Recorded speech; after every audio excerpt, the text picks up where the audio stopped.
은혜와 사랑이 많으신 하나님 감사를 드립니다. 또 한 주간 성경 강연회를 허락해 주셨습니다. 성경을 통해서 하나님을 만나는 시간을 갖고 있습니다. 하나님께서 저희들에게 영원한 생명을 주시고자 또 우리 모두를 천국에 갈 수 있게끔 하시려고 또 성경을 통해서 하나님을 나타내고 계십니다.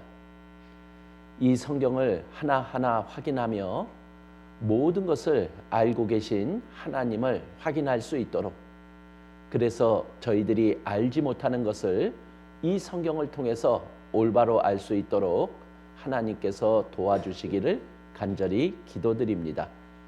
오늘도 주어진 시간 증거되는 말씀을 통해서 확인하고 참 하나님을 만날 수 있는 귀한 시간이 될 수 있도록 도와주시기를 기도드립니다. 저희를 사랑하시는 예수님 이름으로 기도드렸습니다. 아멘. 우리 그동안 들은 말씀들을 간단하게 좀 정리를 해볼까요? 이 성경, 이 말씀은 곧 하나님이시라고 말씀하십니다. 우리는 이 성경을 통해서, 이 말씀을 통해서 참 하나님을 만날 수 있는 겁니다. 그래서 제일 먼저 이 성경이 진짜 하나님의 말씀인지 아닌지를 우리는 확인해야 됩니다. 참 하나님이라면 모든 것을 알고 계셔야 되잖아요. 그래서 하나님은 이 성경에 우리 인류의 역사 전체를 기록하셨어요. 인류의 역사 전체를 알고 계신 분, 그것은 모든 것을 알고 계신 참 하나님밖에는 안 계신 거예요. 그래서 우리는 지금 아무도 알지 못하는 인류 역사의 처음서부터 지금 끝까지를 성경을 통해서 확인해 보려고 합니다. 그래서 어제는 에덴 동산 이야기도 확인해 봤고요. 노아가 살던 시대의 물의 심판에 대한 이야기도 알아봤어요. 그리고 사람들이 바벨탑을 세웠고, 그래서 하나님이 언어를 혼잡케 해서 전 세계로 뿔뿔이 흩어지게 하는 일도 알아봤어요. 인류의 역사 속에 하나님이 개입하고 계시죠? 사람들은 하나님의 말씀을 어기고 자기 생각대로 살아가려고 해요. 그런데 모든 것을 아시는 하나님은 하나님의 말씀대로, 하나님의 뜻대로 살기를 바라시는 거예요. 우리 사람은요, 하나님이 창조하셨고, 우리 사람은 하나님의 말씀대로, 하나님의 뜻대로 살 때 하나님의 축복을 받을 수 있기에 하나님은 계속해서 하나님의 말씀대로 살아갈 것을 우리들에게 요구하고 계신 거예요. 자, 어제 마지막 끝이 어떻게 끝났냐면요, 사람들이 이제 자기의 이름을 높이고 우리 흩어짐을 면하자, 하나님의 말씀을 어기고 자기 생각대로 살려고 하는 사람들에게 하나님이 언어를 혼잡케 해서 흩어지게 만드는 일을 하셨어요.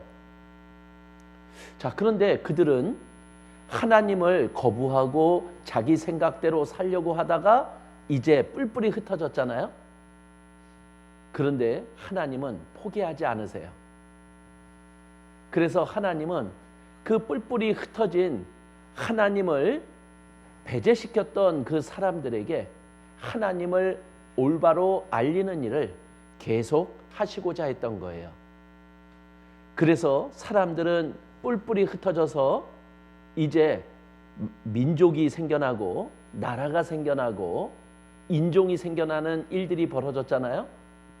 그럼 그 많은 민족, 많은 나라, 또 다른 인종이 섞여 있는 그 사람들에게 도대체 어떻게 하나님을 알릴 수 있을까요? 그래서 하나님은 이 방법을 선택하셨어요. 이사야서 43장 10절 말씀입니다. 이사야서 43장 10절 말씀, 구약 1018페이지입니다. 이사야서 43장 10절에서 11절 말씀. 나 여호와가 말하노라. 너희는 나의 증인, 나의 종으로 택함을 입었나니 이는 너희로 나를 알고 믿으며 내가 그인 줄 깨닫게 하려 함이라. 나의 전에 지음을 받은 신이 없었느니라. 나의 후에도 없으리라. 나 곧 나는 여호와라. 나 외에 구원자가 없느니라.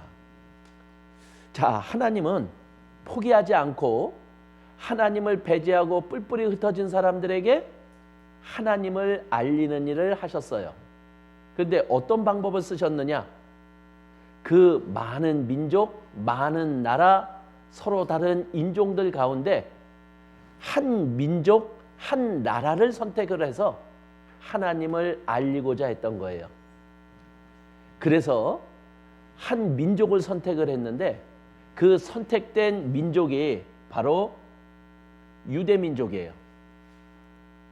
그리고 이 유대민족이 세운 나라가 이스라엘이에요. 그러니까 한 민족, 한 나라를 선택을 해서 이 민족과 나라를 하나님을 올바로 알리는 도구로 사용한 거예요. 그래서 많은 세상 사람들에게 바로 이 성경 속의 하나님이 유대민족과 이스라엘과 함께했던 하나님이 참 하나님임을 많은 사람들에게 알리려고요. 그래서 오늘은 바로 유대민족 이스라엘의 역사에 대해서 우리가 알아보는 시간을 가져보려고 해요. 우리에게는 조금 생소할 수 있어요. 우리는 다른 나라 역사로 이렇게 알 수도 있지만 우리가 하나님을 올바로 아는 데는 이 이스라엘을 꼭 알아보고 확인할 때 우리의 마음속에 이 성경 속의 하나님이 진짜 참 하나님이구나, 이것을 우리가 알 수 있게 되는 거예요. 그래서 이것을 외우라고 하는 거 아닙니다. 성경에 나와 있는 하나님이 이스라엘을 통해서 하신 일을 확인하고 이런 일을 할 수 있는 분은 참 하나님밖에는 안 계시는구나, 그것을 우리가 확인만 하면 되는 거예요. 그래서 오늘도 계속되는 확인의 시간을 이어가 보도록 하겠습니다. 자, 우리 아담이 살았던 에덴 동산 이야기를 우리 어제 알아봤습니다. 사람들은 몰라요. 그런데 하나님은 성경에 에덴 동산의 이야기를 기록하시고 그것이 사실이라는 것을 또 증거를 통해서 우리들에게 알려주셨어요. 그리고 노아 시대 때 물의 심판의 이야기도 우리들에게 성경을 통해서 알려주셨어요. 그리고 그 흔적들이 지금 우리들에게 계속 증거로 보여지고 있는 거죠. 바벨탑 사건도 진행이 되었어요. 그리고 전 세계로 뿔뿔이 흩어졌어요. 그래서 하나님은 우리를 포기하지 않으시고 하나님을 알리고자 한 사람을 선택했어요. 이 선택한 사람이 누구냐? 바로 아브라함이라고 하는 사람이에요. 이 아브라함이라고 하는 사람이 바로 유대 민족의 조상이 되었어요. 그리고 그 유대 민족이 세운 나라가 이스라엘이 된 거죠. 그래서 하나님은 이 이스라엘을 통해서 하나님을 나타내는 일을 역사 속에서 행하신 거예요. 그래서 오늘은 그 이스라엘의 역사 이야기를 알아보도록 하겠습니다. 그래서 하나님을 증거하는 거예요. 그리고 이 이스라엘은 이스라엘만의 이야기가 아니라 이스라엘을 통해서 우리 모두에게 하나님을 알리고자 하는 하나님의 계획이에요. 그래서 이스라엘을 통해서 우리 하나님을 만나보는 시간을 가져보도록 하겠습니다. 자, 이스라엘은 이렇게 세상 중앙에 아주 조그마한 나라예요. 잘 안 보이죠? 그래서 요걸 좀 확대했어요. 그랬더니 이런 크기의 나라예요. 지금도 이스라엘이 존재하고 있죠? 그런데 크기는 우리 나라 강원도 크기만 해요. 그러니까 아주 큰 나라도 아니에요. 인구는 1,500만 명 정도 지금 이렇게 이스라엘이 있어요. 이게 이스라엘의 국기입니다. 그래서 이 성경은 하나님이 보시는 인류의 역사가 기록이 되어 있어요. 그래서 이 성경에 우리 인류의 역사 전체가 기록이 되어 있는 거죠. 그런데 이제 앞으로는 우리가 이스라엘을 통해서 하나님이 인류의 역사를 어떻게 이끌어 가시는지를 우리는 확인해 볼 거예요. 그래서 연필로 친다면 요 연필의 핵심은 요 심이죠. 그래서 이 연필이 세계의 역사라면 이스라엘의 역사가 바로 요 심이 되는 거예요. 그래서 우리가 이 세계의 역사를 이스라엘의 역사를 통해서 세계 인류의 역사를 알아보는 시간을 가져보도록 하겠습니다. 자, 이스라엘의 역사는 아브라함으로부터 시작이 됐습니다. 지금으로부터 3,500년 전이에요. 자, 그래서 계속해서 이스라엘의 역사가 진행이 됐어요. 그런데 이스라엘의 역사 속에서 우리가 조금 주의 깊게 봐야 될 역사가 있어요. 이 이스라엘이 애굽이라는 나라에 400년 동안 종노릇을 한 일이 있었어요. 이거는 실제의 역사 속에 기록이 되어 있는 사실입니다. 자, 그런데 하나님은 이 애굽에서 종노릇하는 이스라엘 사람들을 이끌어내서 하나님이 약속하신 가나안 땅으로 데려가는 일을 했어요. 그래서 데려가는데 요 광야라고 하는 40년 동안의 시간이 필요했고, 이제 하나님이 약속하신 가나안 땅에 들어와서 이스라엘의 역사가 또 진행이 됐어요. 그래서 하나님은 요 사사라고 하는 선지자를 선택을 해서 그들을 통해서 이스라엘을 이끌어가는 시대가 있었고, 또 왕을 세워서 이스라엘을 이끌어가는 시대가 또 있었어요. 그래서 우리가 한 번은 들어봤음직한 사울왕, 다윗왕, 솔로몬왕, 이들이 바로 이스라엘의 왕의 이름이에요. 그런데 이 이스라엘은 또 하나님을 섬기지 않고 다른 우상을 섬기다가 또 두 나라로 나누어지는 일을 당하게 됩니다. 그래서 이스라엘은 북이스라엘과 남유다로 나누어지게 됐고, 그리고 이들은 세계를 다스리는 대국에 의해서 이제 멸망당하는 일이 벌어지게 돼요.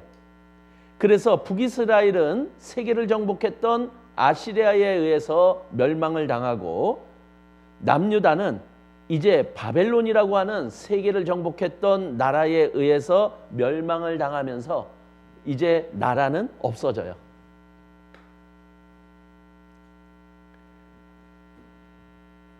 그래서 자, 이제 이스라엘의 역사를 통해서 이제 우리가 하나님을 어떻게 나타내느냐, 그것을 우리가 알아보려고 해요.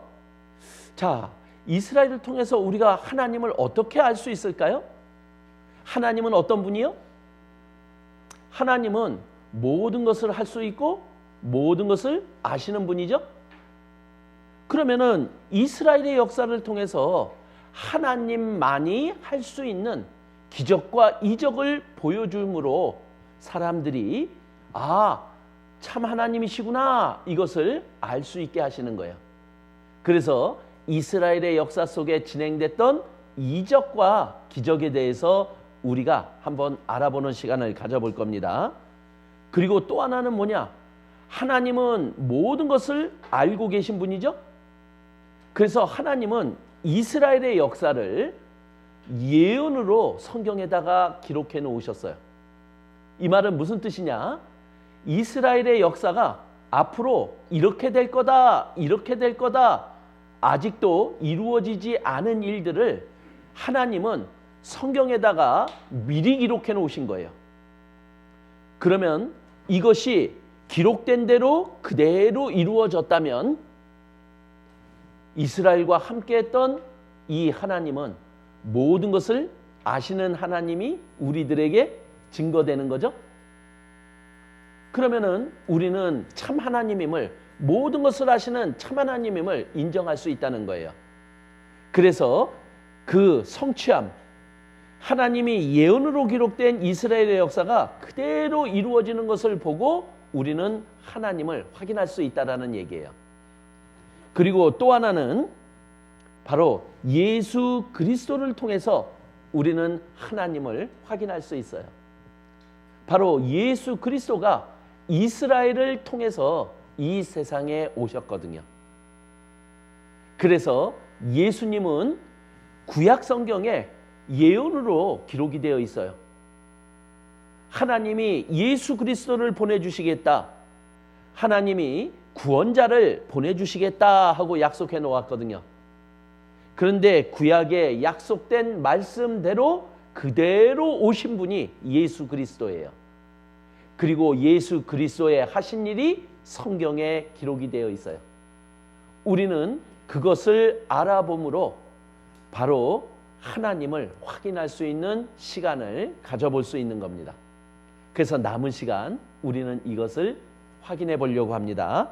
자, 먼저 하나님만이 할 수 있는 이적과 기적에 대한 것을 우리가 확인해 보는 시간을 가져보려고 합니다. 자, 그런데 우리 당연한 것을 확인하면 하나님을 인정하는 게 쉽지 않아요.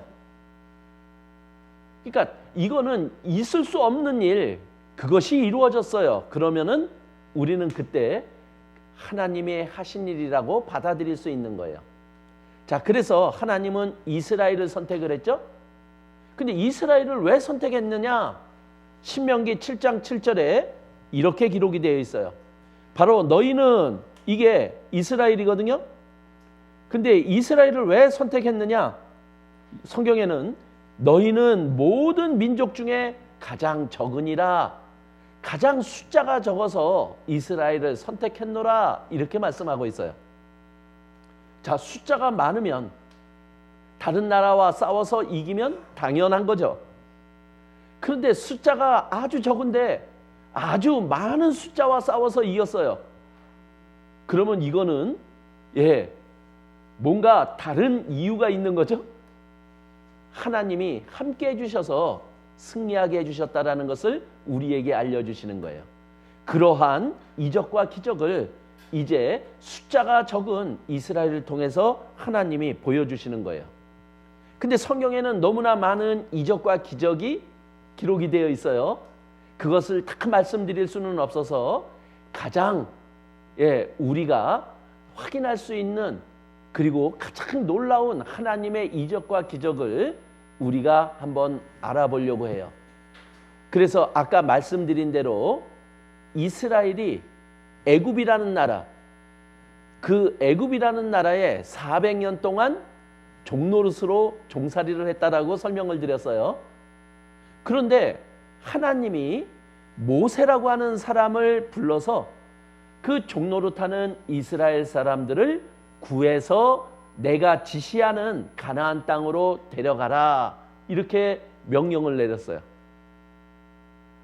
그래서 그 이야기가 성경에 기록이 되어 있는 거예요.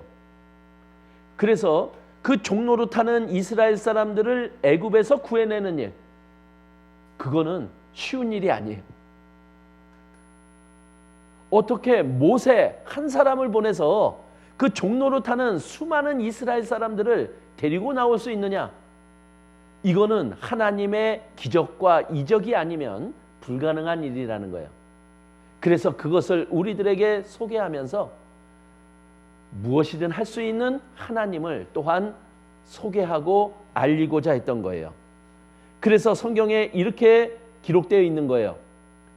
자, 이 세상 어떤 신이 이적과 기적을 보여준 적이 있느냐? 이 성경 속의 하나님은 그 이적과 기적을 보여주겠다. 그러면서 제시하는 게 한 민족을 다른 민족에게서 인도하여 낸 일을 내가 소개할게. 이렇게 지금 말하고 있는 거예요. 바로 유대 민족을 애굽 사람으로부터 구해내는 일을 지금 말하고 있는 거예요. 그래서 애굽에서 너희를 위하여 너희 목전에서 행하신 일, 이것을 내가 너희들에게 보여주겠다. 이것을 확인하면 내가 여호와는 하나님이시다. 이것을 인정하고 사실로 받아들여라. 이렇게 말하고 있는 거예요. 자, 그래서 하나님은 모세를 선택을 해서 모세를 애굽으로 보냈어요. 그리고 그곳에서 종노릇하는 이스라엘 사람들을 구해내게 한 거예요.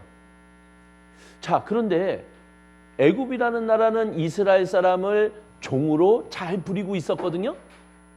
근데 어느 날 모세라고 하는 한 사람이 와서 하나님이 이스라엘 사람들을 데리고 가나안 땅으로 가라고 그랬다. 그들을 놓아주세요.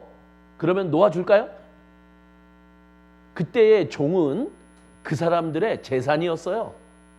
근데 그 많은 종들을 다 놓아달라고 얘기를 하면 누가 그 종들을 놓아주겠어요? 그래서 하나님은 그들이 애굽 이스라엘 사람들을 놓아줄 수 있도록 10가지 재앙을 애굽에 내린 거예요. 하나님만이 할 수 있는 재앙인 거죠. 그래서 그 재앙을 내리니까 애굽 왕은 하나님이 하신 일로 알고 그들을 놓아주게 되는 일이 벌어지게 된 거예요. 그 10가지 재앙 중에 가장 마지막 재앙이 10번째 재앙이 뭐냐면은 장자를 죽이는 재앙이었어요. 사람의 첫 번째 난 아들, 그리고 모든 짐승들의 첫 번째 난 수컷들 다 죽이는 재앙이 이루어진 거예요. 그 10가지 재앙이 다 내려진 끝에 애굽 왕은 하나님한테 항복을 한 거예요. 데리고 가라 이렇게. 그래서 모세는 애굽에서 이스라엘 사람들을 데리고 나왔어요. 근데 그때 데리고 나온 사람의 숫자가 성경에 기록이 되어 있어요. 60만 명이 데리고 애굽에서 나왔다라고 기록이 되어 있는 거예요.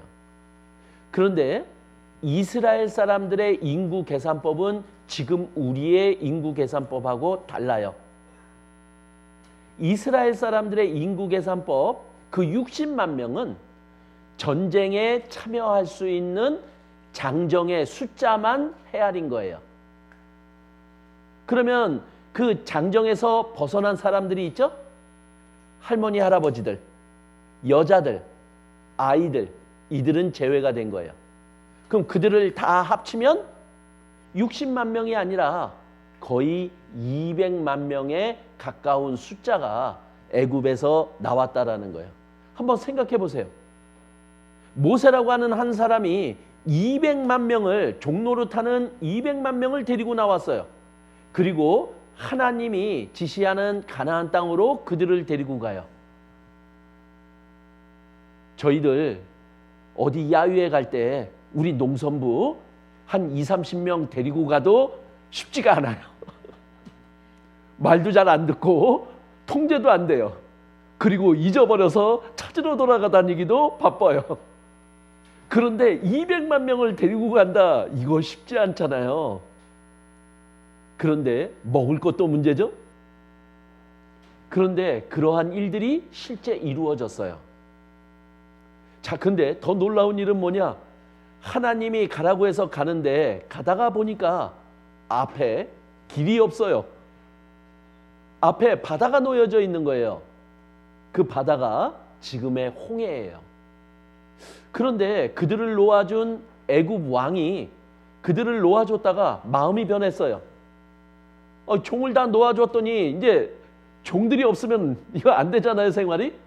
그래서 그 왕이 군대를 이끌고 다시 이스라엘 사람들을 잡으러 출동을 했어요. 그러니까 지금 이스라엘 사람들은 앞에는 홍해 바다가 가로막혀 있고 뒤에는 애국 군대가 자기들을 잡으러 오고 있고 큰일 났죠? 근데 하나님이 이 이스라엘을 통해서 하나님을 나타내고자 하셨어요. 그래서 어떤 일이 벌어졌느냐? 모세를 통해서 그들의 앞을 가로막고 있는 홍해 바다를 양쪽으로 나누는 일을 했던 거예요.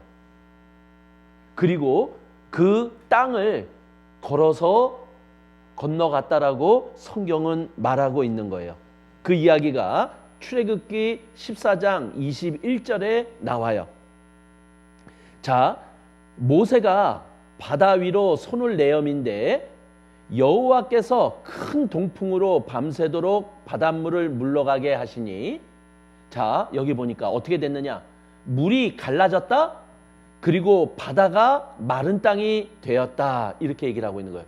바다가 갈라지고 마른 땅이 됐대요. 그리고 그것을 지나간 거죠. 근데 어느 정도로 갈라졌느냐? 22절에는 이렇게 얘기해요. 그들이 육지로 행하고 물은 그들의 좌우에 뭐가 되었어요? 벽으로 되어서 서 있었다. 이렇게 기록이 되어 있는 거예요.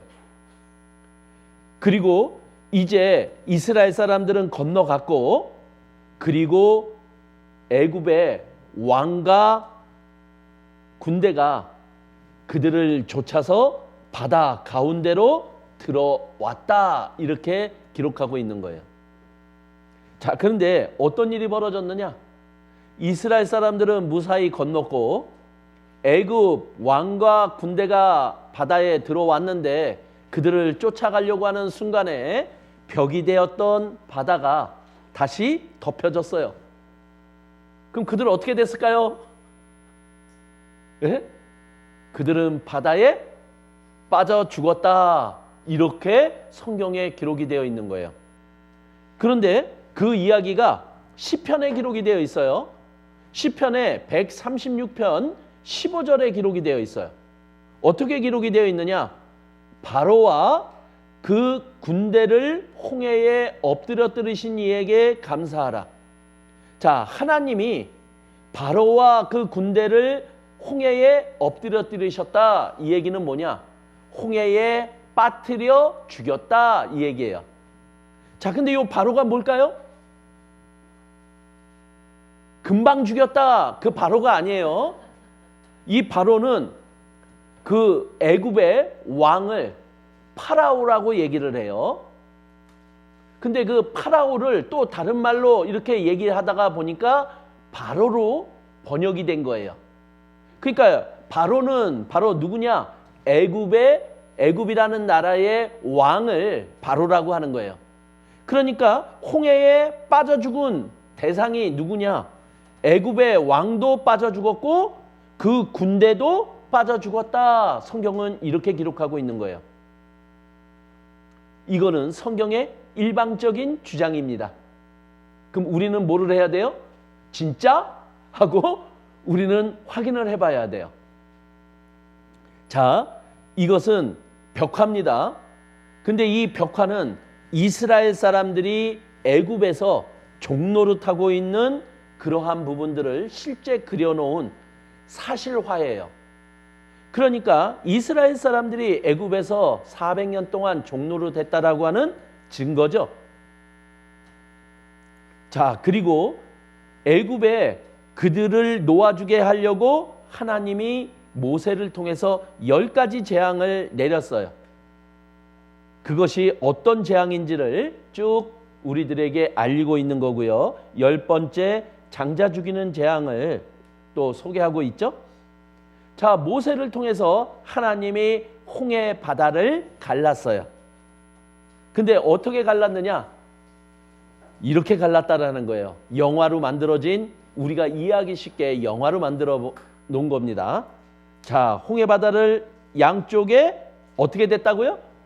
벽이 되어서 서 있었다라고 그랬죠? 자, 이 정도면 벽 맞아요? 이렇게 갈라놓은 거예요. 썰물 때 물이 빠져서 사람이 건너갈 수 있는 이 정도가 아닌 거죠.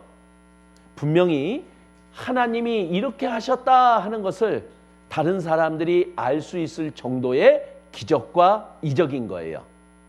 그리고 이곳이 땅이 됐어요. 이곳을 건너간 거예요. 걸어서. 그런데 누가 뒤쫓았어요? 애굽의 왕 바로와 군대가 이들을 쫓은 거예요. 그리고 물이 이들을 덮었어요. 그럼 요들은 어떻게 됐다? 엎드려 뜨리셨다. 이 얘기는 뭐냐? 홍해에 빠져 죽었다. 이 얘기인 거예요. 자, 이게 사실인지 우리는 또 확인해 봐야죠.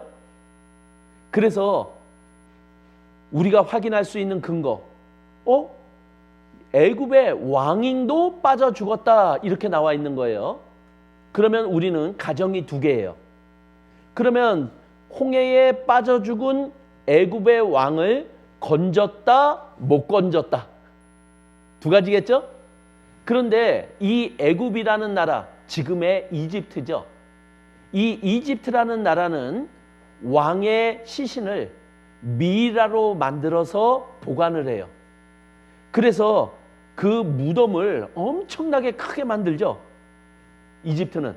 그래서 지금 우리에게 이렇게 보입니다. 피라미드로. 그리고 여기에 왕의 시체를 미라로 만들어서 다 보관하고 있는 거예요. 자, 그런데 지금 이스라엘을 추격하다가 왕이 빠져 죽었대요. 그러면 지금까지 있는 모든 왕의 미라를 조사해 보자라는 거예요.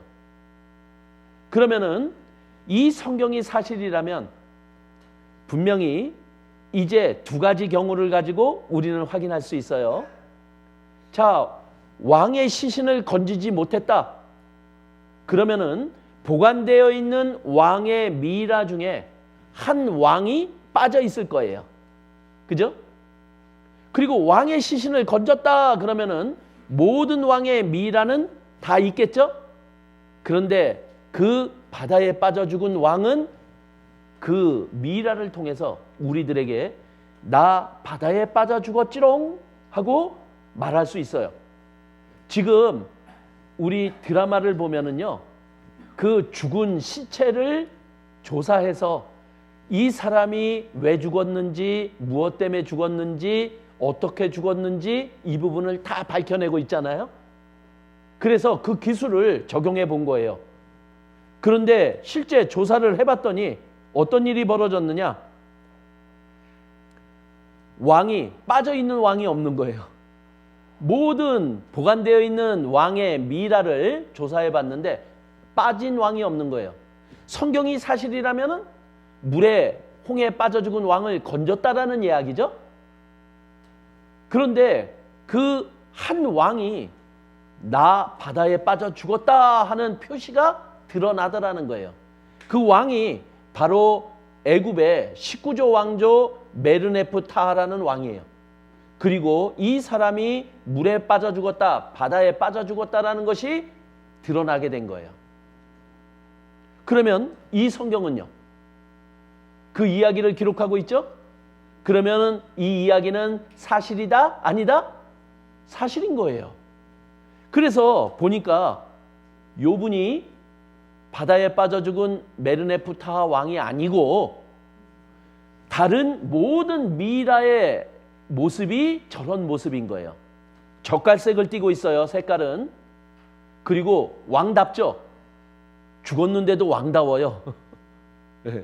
그런데 모든 미라가 이 모습인데 한 미라만 이 모습인 거예요. 어때요? 다르죠? 이거는 왕답잖아요. 근데 여기는요, 뭔가 불쌍하죠? 그런데 온몸에 소금기가 덮여 있어요. 그건 뭐죠? 이거 고등어는 아니에요. 사람이에요. 왕이에요. 고등어는 소금 뿌려서 보관을 하는데 왕은 소금 뿌려서 보관하는 게 아니에요. 그래서 이 미라에 소금기가 덮여 있다 이야기는 뭐냐? 바다에 빠져 죽었다라는 것을 나타내는 거예요. 귀는 물고기에 뜯어먹혀서 이렇게 다른 왕과는 다른 모습. 물에 빠지면 털들이 다 빠집니다. 그래서 이렇게 눈썹은 문신으로 다 그려놓은 누가 봐도 바다에 빠져 죽었다라는 것을 알 수 있도록 해놨다라는 거예요. 근데 이러한 사실이 성경에 기록된 말씀과 일치하더라. 그러면 이 성경에 있었던 사건은 사실이다라는 것을 우리들에게 증거로 보여주고 있는 거예요. 자, 그리고 요 석비는 바로 아까 그 왕 메르네프타 왕의 석비예요. 근데 이 석비에 그 애굽의 모든 왕의 흔적 중에 이 왕의 석비에만 이렇게 이스라엘이라는 단어가 들어가 있는 거예요. 근데 애굽 사람들이 자기 왕을 높이기 위해서 이 석비를 만들었겠죠? 근데 이 석비에는 뭐라고 기록을 해놨느냐? 이스라엘을 추격하여 그들을 괴멸시켰다, 이렇게 나오는 거예요. 이스라엘을 추격하다가 홍해 바다에 빠져 죽었다 하면은 이게 자기 왕이 뒤에 낮아지잖아요. 그걸 높여놓은 거예요, 사실은. 그런데 이스라엘과 관련이 되어 있는 왕, 이거는 분명한 거예요. 그리고 모양을 보니까 소금기로 덮여 있고 바다에 빠져 죽었다라는 것을 누구나 알 수 있게 해놨다라는 것, 그것은 성경과 일치하는 내용이라는 거죠. 자, 그리고 또 하나는 우리가 바다를 건너갔다라고, 걸어서 갔다라고 얘기를 하는데 이해가 안 되는 부분이 있죠. 어떤 부분이 이해가 안 되느냐? 바닥은요, 사람이 벽으로 갈라놨다라고 해서 건너갈 수 있는 그러한 부분이 안 되는 거예요. 우리 바다 가보면은 일정한 거리를 나가면은 바다가 깊어지잖아요. 바닥은 울퉁불퉁하잖아요. 그런데 어떻게 거기를 사람이 걸어갈 수 있을까요? 그런데 참 묘하죠? 그래서 그곳을 우리가 알아본 거예요. 도대체 200만 명이나 되는 그 숫자가 그곳을 건너가려면 그들이 모여있는 장소도 쉽지 않은 거예요. 근데 200만 명이 모여있을 수 있는 장소가 발견이 됐어요. 뉴웨이바라고 하는 요 장소. 그런데 요 앞에 놓여있는 홍해. 그런데 이 홍해 바다가 성경에 기록된 대로 걸어서 건너갈 수 있는 바다 밑에 지형이냐 아니냐를 확인할 수 있게 된 거예요. 그래서 여기서 지금 이집트에서 이쪽으로 건너가는 거죠. 뉴웨이바에서. 근데 요게 여의도의 4.5배 면적이에요. 그러니까 200만 명 충분히 여기에 있을 수 있는 거죠. 그리고 이것을 건너갑니다. 근데 해저 지면을 보니까요. 자, 이곳의 수심이 바닷물 깊이가 1200m예요. 그럼 1200m를 내려가는 것도 이건 불가능한 거예요. 걸어가려면. 그런데 여기에만 이렇게 평평한 길이, 다른 데는 1200m인데 여기만 사람이 건너갈 수 있는 지형으로 되어 있더라는 거예요. 놀랍죠? 그리고 바다는 벽이 되어 갈라졌고 이스라엘 사람들은 이곳을 걸어서 갔다라고 하는 것이 사실로 입증이 되는 거예요. 이렇게. 자, 그런데 또 하나 놀라운 게 있죠? 바로만 홍해에 빠져 죽은 게 아니죠? 왕만? 군대도 빠져 죽었다라는 거예요. 그럼 군대가 마차를 몰고 그들을 추격했다면 그들이 몰았던 마차의 흔적과 이 부분도 홍해 바다에 분명히 있을 거라는 거예요. 그래서 잠수부를 동원해서 찾아본 겁니다. 그랬더니 바다 밑에는 산호초만 무성한 거예요. 근데 자세히 봤더니 이것이 그냥 산호초만 있는 게 아니라 산호초 안에 바로 성경에서 말씀하신 애국 군대의 잔해물들, 마차, 바퀴 이런 것들이 산호초로 덮여 있는 것이라는 것이 확인이 된 거예요. 그러면 성경의 말씀대로라는 얘기죠? 지금은 바닷속이지만 이스라엘 사람들이 그곳을 건너갈 때는 그곳은 바다가 아니었고 그리고 애국 군대가 분명히 그곳을 지나가다가 덮였다라는 성경의 말씀은 사실이라는 것을 우리들에게 입증합니다. 자, 이렇게 마차바퀴, 산호에 덮여 있는 것. 그리고 이것은 산호초가 자랄 수 없는 금속 재질인 거예요. 그런데 요 마차바퀴를 조사해 봤더니 바로 그 메르네프타 왕 시대의 마차바퀴라는 것이 발견된 거예요. 그래서 이 성경에 기록된 말씀은 분명한 사실이라는 증거를 우리들에게 제시하고 있는 거죠. 이렇게. 자, 그들이 지나갔다라고 하는 이제 광야를 가보겠습니다. 그들은 40년 동안 이제 광야 생활을 한 거예요. 먹을 것이 없어요. 물도 없어요. 하나님의 도움이 없이는 그곳에서 200만 명이 40년을 지나갈 수 있다는 것, 이거는 불가능한 거예요. 그런데 그들이 가는 곳에 이렇게 야영했던, 그들이 머물렀던 곳에 바위들이 있어요. 근데 참 사람들이 희한해요. 그 바위들을 보면 그 바위에 뭔가 새기고 싶어 하는 게 사람의 마음인가 봐요.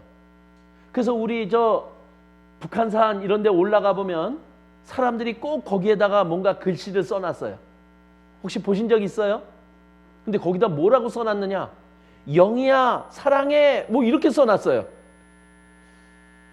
그런데 이스라엘 사람들도 우리하고 다를 바 없어요. 그들도 이 바위에다가 글씨를 새겨놨어요. 자, 뭐라고 써있는지 보이십니까? 저도 못 알아보겠어요. 그래서 통역을 해줬어요. 그랬더니 뭐라고 써놨느냐? 바람이 불었다. 바다가 나뉘어졌다. 그리고 그들은 건넜다. 바로 성경에 기록된 그들이 경험한 것을 여기다가 새겨놨는데, 그들이 경험한 것이 성경에 기록된 그대로였다라는 것을 우리들에게 또한 보여주고 있는 겁니다. 자, 이 성경은요, 사실인 거예요. 그러한 이적과 기적, 그것은 하나님만이 할 수 있는 능력인 거잖아요. 하나님은 이스라엘을 통해서 하나님의 능력과 이적을 보여줬어요. 그리고 그들은 하나님을 인정하게 해서, 그래서 하나님의 말씀에 순종할 수 있도록 하려고 하시는 것이 하나님의 뜻이었다라는 거예요. 자, 성경은 사실이라는 것을 우리들에게 증거합니다. 그리고 이 성경은 모든 것을 할 수 있는 하나님의 말씀이라는 것을 우리들에게 증거합니다.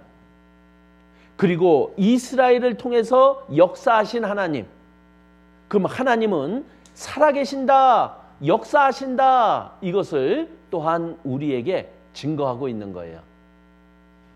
성경은 분명한 하나님의 말씀이라는 거예요. 자, 그리고 이제 또 두 번째 증거를 제시합니다.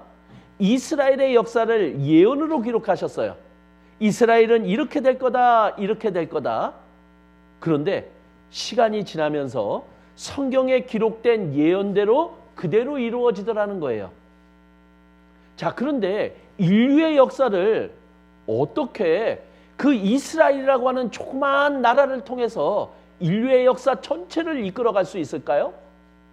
그런데 모든 것을 아시고 모든 것을 할 수 있는 분이라면 가능합니다. 그래서 하나님은 어떠한 방법을 사용하셨느냐? 바로 이스라엘을 세상 중앙에 위치하게 했던 거예요. 그래서 에스겔서 38장 12절에 보면 이스라엘을 소개하고 있는데, 이스라엘을 어떻게 소개하고 있느냐? 세상 중앙에 거하는 백성, 이렇게 소개하고 있어요. 그럼 이스라엘이 어디에 있다는 얘기예요? 세상 중앙에 있다라는 얘기예요. 그럼 우리 찾아보면 되죠? 세계 지도를 보고 찾아보면 돼요. 자, 그러면 세상 중앙하고 찾아보겠습니다. 여기가 세상 중앙이에요. 뭐가 있어요? 대한민국, 이렇게 있어요. 그럼 우리가 이스라엘이에요? 자, 이 지도를 우리가 학교에서 계속 배워왔는데 이거 잘못된 지도입니다. 그게 잘못됐다라는 증거를 한번 내보일게요. 자, 여기 중국, 대한민국, 일본. 동양이에요? 서양이에요? 동양 맞아요? 근데 지도대로라면 중국, 일본, 대한민국은 동양이 아니라 중앙이 되어야 되죠. 근데 우리는 동양이라고 합니다. 자, 그런데 여기 미국이 있습니다. 미국은 동양이에요? 서양이에요? 예? 서양 맞아요? 근데 지금 있는 위치가 서쪽이에요? 동쪽이에요? 근데 왜 서양이라고 해놓고는 동쪽에 있어요? 그러니까 지금 이 지도가 잘못된 거죠. 그럼 우리가 알고 있는 상식, 우리 동양, 서양, 중앙 한번 우리가 알고 있는 상식으로 한번 자리 잡아볼까요? 자, 그러면은 미국 이쪽, 남미 쪽, 아메리카 서양 맞아요? 이쪽 서쪽 맞아요? 제대로 자리 잡았죠? 그리고 대한민국, 일본, 중국 이쪽 동쪽 맞아요? 동양 제대로 갔네요. 그러면 이제 우리가 상식적으로 모두가 사용하는 세계 지도의 중앙에 하나님은 누구를 위치해 놨다고요? 이스라엘을 위치해 놨다라는 거예요. 바로 이집트 위, 사우디아라비아 옆에 여기가 이스라엘의 위치입니다. 세상 중앙이요. 자, 그런데 이스라엘을 세상 중앙에 놓고 인류 역사 전체를 이끌어갈 수 있게 했다. 가능할까요? 가능합니다. 어떻게 가능하느냐? 바로 세계를 정복하는 나라들이 등장했다라는 거예요. 근데 세계를 정복하려면 어디를 차지해야지 세계를 차지할 수 있을까요? 바로 세상 중앙을 차지해야만 세계를 정복하게 되는 거예요. 그래서 세계를 정복했던 나라들은 계속해서 바뀌었습니다. 그런데 세계를 정복하는 나라들과 이스라엘은 항상 함께할 수 있게 된 거예요. 그래서 인류의 역사 속에 이스라엘은 항상 등장할 수 있게 된 거예요. 자, 그래서 하나님은 이제 이스라엘을 애굽에서 이끌어내시고 이제 이스라엘 사람들에게 약속을 합니다. 계약을 맺습니다. 어떤 계약을 맺느냐? 자, 하나님은 이스라엘 사람들한테 하나님을 소개했잖아요. 10가지 재앙을 내리고 바다를 가르고 그곳을 지나게 하고 애국 군대를 바다에 빠뜨려서 멸망시키는 일을 다 보여준 거예요. 그럼 이스라엘 사람들은 하나님을 참 하나님으로 인정하겠죠? 자, 그래서 이제 그 이적과 기적을 보여주고 하나님은 이스라엘 사람들한테 이제 계약을 맺자라고 하는 거예요. 자, 나를 참 하나님이라고 인정하느냐 이거예요. 자, 이스라엘 사람들이 인정할까요? 안 할까요? 인정하고 말고죠. 자, 그럼 인정한다면 너희들 내가 진짜 모든 것을 할 수 있고 모든 것을 아는 하나님이라면 너희들 내가 말하는 대로 말하는 것에 순종하라, 이것을 계약하자라는 거예요. 자, 우리는 지금 모든 것을 할 수 있고 모든 것을 아시는 하나님의 능력을 체험했습니다. 그러면 하나님이 하라고 하는 대로 할까요? 안 할까요? 당연히 하고 말고요. 그죠? 그래서 이스라엘 사람들은 이제 하나님과 이 신의 산이라는 곳에서 계약을 맺어요. 하나님이 말씀하시는 대로 다 할게요. 근데 하나님은 또 하나를 계약 내용에 추가했어요. 너희들이 만일 내 말에 순종하지 않으면 너희들에게 저주가 있을 거다. 너희들이 나의 말에 순종하면 축복을 내가 내려줄 거고 너희가 나의 말에 순종하지 않으면, 불순종하면 대신 너희에게 저주가 있을 거다. 이렇게 얘기를 한 거예요. 근데 이스라엘 사람들은 다 약속을 한 거예요. 자, 이스라엘은 샘플이에요. 이스라엘만의 이야기가 아니라 우리 모든 사람들의 이야기인 거예요. 우리는 이스라엘을 통해서 지금 하나님을 경험하고 있는 거예요. 모든 것을 할 수 있고 모든 것을 아시는 하나님을 성경을 통해서 우리는 확인하고 있는 거예요. 그렇다면 우리는 참 하나님을 만난다면 그 하나님의 말씀대로 살아가야 되는 게 우리 사람의 본분인 거예요. 그리고 하나님으로부터 축복을 받을 수 있는 거다라는 것을 우리는 알게 되는 거예요. 자, 그래서 이제 하나님은 이스라엘의 역사를 우리들에게 보여주세요. 근데 이스라엘의 역사는 이제 어떤 역사냐?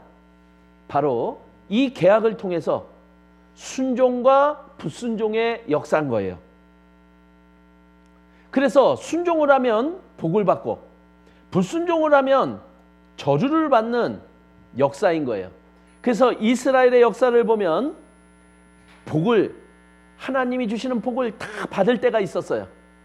그러면 그들은 어떻다라는 거죠? 하나님의 말씀에 순종하며 살아가는 거다, 이것을 보여주고 있고, 이스라엘이 다른 나라로부터 계속 억압을 당하고 이제 고통을 당하는 거예요. 그러면 하나님 말씀에 불순종했구나, 그것을 보여주는 거예요. 그래서 우리가 이스라엘의 역사를 사실인지 아닌지 그것들을 확인해 봅니다. 그래서 이스라엘이 가장 축복을 받았을 때가 있었어요. 바로 다윗 왕과 솔로몬 왕이 이스라엘의 왕으로 있었을 때예요. 어느 정도로 축복을 받았냐? 세계 다른 나라들이 이스라엘한테 세금을 바쳤어요. 그러니까 얼마나 힘이 세고 강한 나라였고 다른 나라들을 다 다스리는 나라였는지를 보여주고 있는 거죠. 하나님께 축복을 받았어요. 그래서 요 솔로몬 왕은요, 다른 나라의 왕들이 자기의 딸을 이 솔로몬에게 준 거예요. 사돈을 맺은 거죠. 그래서 이 솔로몬 왕은 아내만 1,001명을 거느렸어요. 우리 남자들은 이게 축복이라고 여기지 않더라고요. 한 명도 이렇게 데리고 사는 게, 같이 사는 게 힘든데 1,001명을 어떻게 데리고 사느냐? 근데 이 당시는 가능해요. 그리고 그것이 축복이었어요. 그런데 이들이 또 하나님을 섬기지 않고 다른 우상을 섬기는 불순종을 저지르는 일이 역사 속에 이루어진 거예요. 자, 이들이 하나님의 말씀을 듣지 않으면 그 결과는 어떤 게 온다고요? 저주. 그래서 이제 이 솔로몬이 다른 우상을 섬기는 일을 하게 되고 나라가 나뉘어지게 되고 이제 다른 나라의 침략을 받고 억압을 받는 일들이 역사 속에 이루어진 거예요. 말씀대로요. 그래서 하나님은 선지자를 보냈어요. 각 선지자를 보내서 경고를 하고 했는데도 불구하고 그들은 돌이키지 않은 거예요. 그래서 계속되는 다른 나라의 억압을 받게 되는 일들이 벌어지게 된 거죠. 그래서 북이스라엘은 아시리아라고 하는 세계를 정복한 나라에게 멸망을 당하고 남유다는 바벨론에 의해서 또 멸망을 당하면서 나라가 없어졌어요. 그리고 이제 바벨론의 뒤를 이어서 페르시아가 세계를 정복하게 됩니다. 근데 그 정복한 나라 중에 또 이스라엘이 들어가 있어요. 세상 중앙에 있으니까. 그리고 페르시아의 뒤를 이어서 이제 그리스, 알렉산더 대왕이라고 알고 있죠? 그 알렉산더 대왕이 다스리는 그리스가 세계를 정복합니다. 그리고 그때도 세상 중앙에 있는 이스라엘도 그 정복의 대상이었어요. 자, 그리고 이스라엘의 뒤를 이어서 로마가 세계를 다스리는 일이 벌어졌어요. 근데 로마도 이스라엘을 정복한 나라였거든요. 그래서 이스라엘은 계속해서 세계를 정복한 나라에 정복을 당하고 고통을 당하는 일이 있었습니다. 즉, 이들은 어떻게 했다는 얘기죠? 하나님에 대해서 순종하지 않고 다른 우상들을 섬기는 일을 했기 때문에 그들에게 저주가 있음을 우리들에게 보여준 거예요. 역사는 우리들에게 이것을 알려주고 있는 거예요. 자, 페르시아가 세계를 정복했을 때 이스라엘은 있었어요. 그리고 헬라, 그리스입니다. 그리스가 세계를 정복했을 때도 이스라엘이 이 안에 있었어요. 로마가 세계를 정복했을 때 그때도 여기에 이스라엘이 있었어요.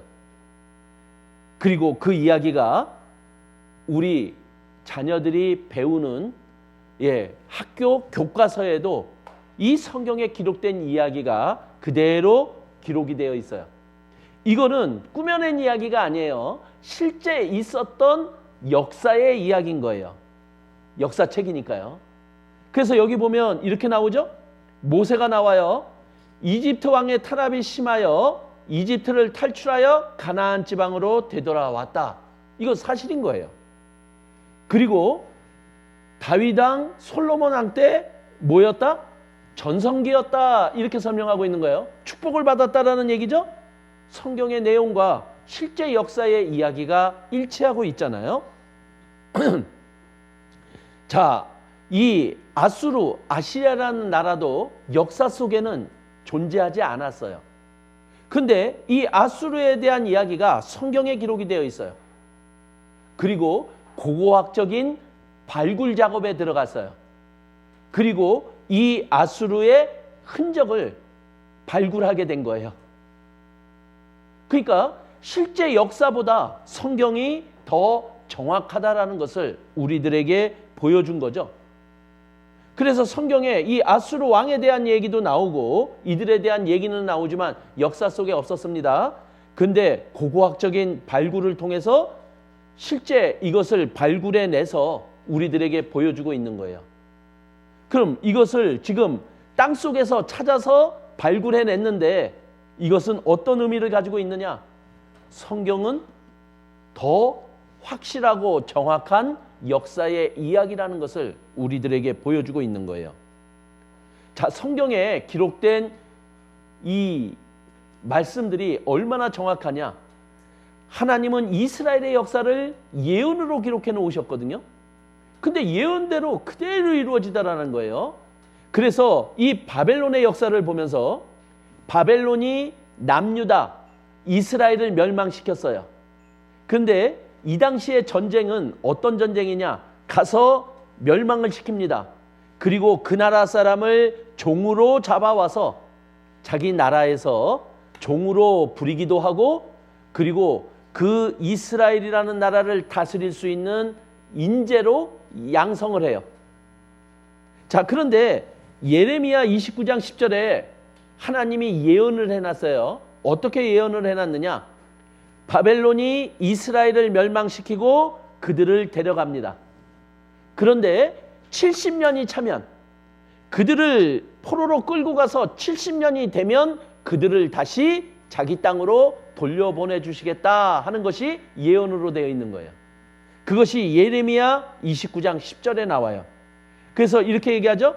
나 여호와가 말하노라. 바벨론에서 70년이 차면 내가 너희를 권고하고 나의 선한 말을 너희에게 실행하여 어떻게 한다고요? 너희를 이곳으로 돌아오게 하리라. 자, 그들이 이스라엘 사람들을 포로로 끌고 갔다가 70년이 되면 다시 돌려보낸다. 이 이야기가 예언으로 기록이 돼 있어요. 그런데 실제 역사는요. 그들이 포로로 끌려갔습니다. 기원전 605년에. 그런데 기원전 536년에 그들이 돌아가는 일이 실제 역사 속에서 진행이 됐어요. 정확하게 70년입니다. 70년 만에 정확하게 다시 돌아가는 일이 역사 속에 이루어졌어요. 그러면 무엇입니까? 하나님의 성경에 기록된 예언의 말씀은 그대로 이루어진다. 이것을 우리들에게 보여주고 있는 거죠. 즉, 이 성경은 하나님의 말씀이고 그리고 성경은 기록된 대로 그대로 이루어짐을 우리들에게 보여주고 있는 거예요. 자, 근데 더 놀라운 일이 있죠. 아직 그때가 이루어지지 않았는데 이사야서 44장 28절에는 그들을 돌려보내는데 그 돌려보내는 왕의 이름이 나와요. 이 왕이 태어나기도 전에 어떤 왕이 그들을 돌려보낼 거다. 그런데 그 왕의 이름이 고레스예요. 근데 실제 역사 속에서 바로 페르시아의 첫 번째 왕. 자, 바벨론에서 페르시아라고 하는 나라로 넘어갑니다. 세계를 정복한 나라가. 근데 그 페르시아의 첫 번째 왕이 고레스라고 하는 왕이에요. 그래서 그 페르시아의 첫 번째 왕이 된 고레스가 이스라엘 사람들을 다시 자기 땅으로 돌려보내는 일을 하게 된 거예요.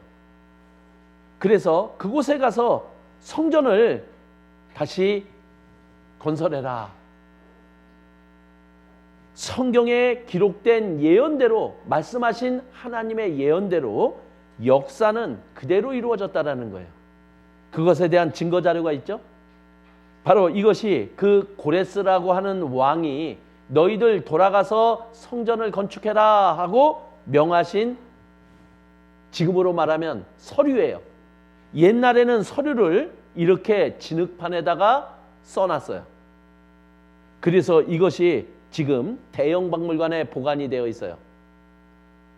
그래서 성경은 사실이다. 성경은 기록된 대로 이루어진다. 그러니까 이 성경은 모든 것을 아시고 모든 것을 할 수 있는 하나님의 말씀이다라는 증거인 거예요. 자, 그리고 이제 또 하나의 증거를 제시합니다. 바로 예수 그리스도에 대한 증거입니다.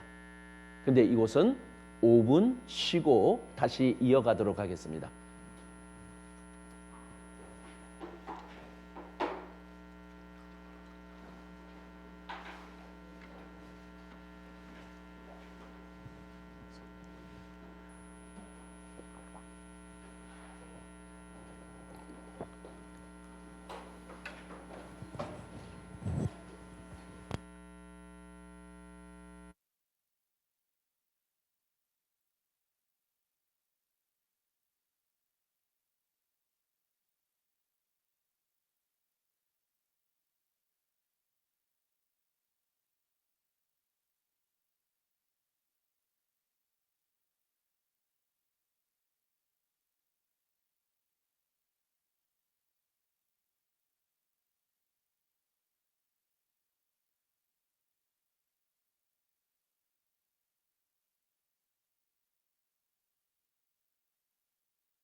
휴식 시간은 왜 이렇게 짧죠? 말씀 시간은 왜 이렇게 긴 겁니까? 그래도 길고 짧은 것은 대봐야 되겠죠?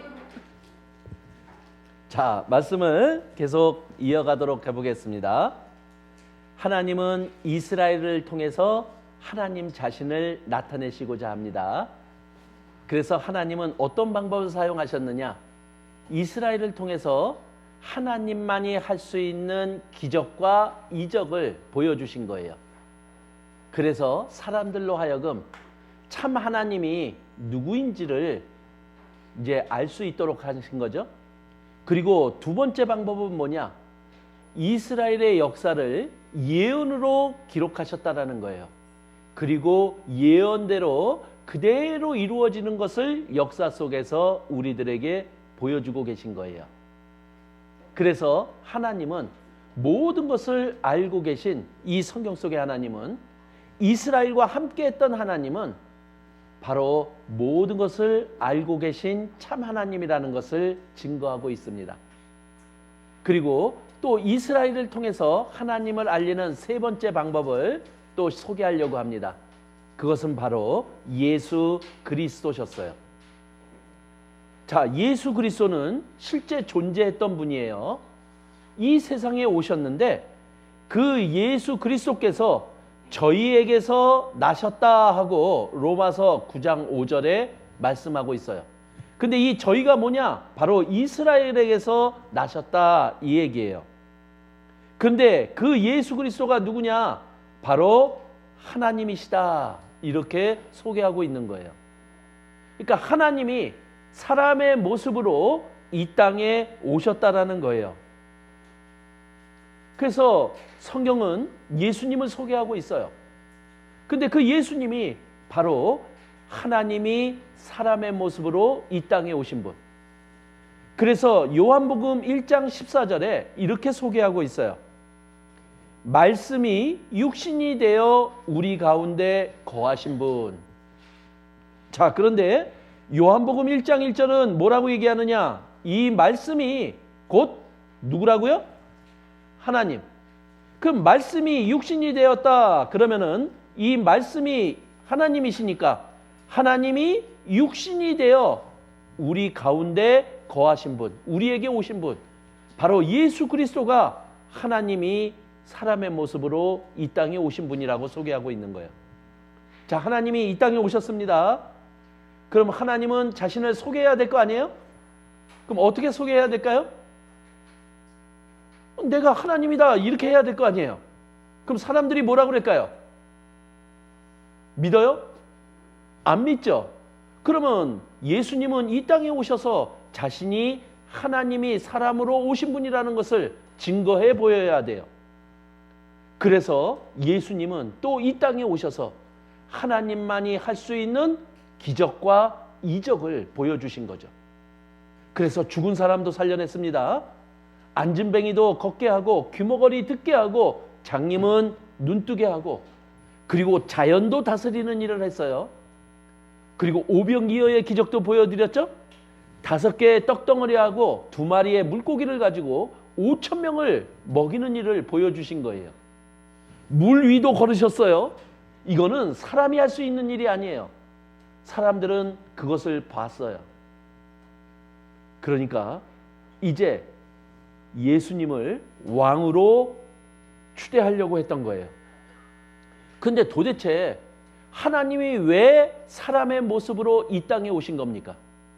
예수님이 왜 이 세상에 오셨느냐라는 거예요. 디모데전서 1장 15절은 이렇게 말씀하고 있어요.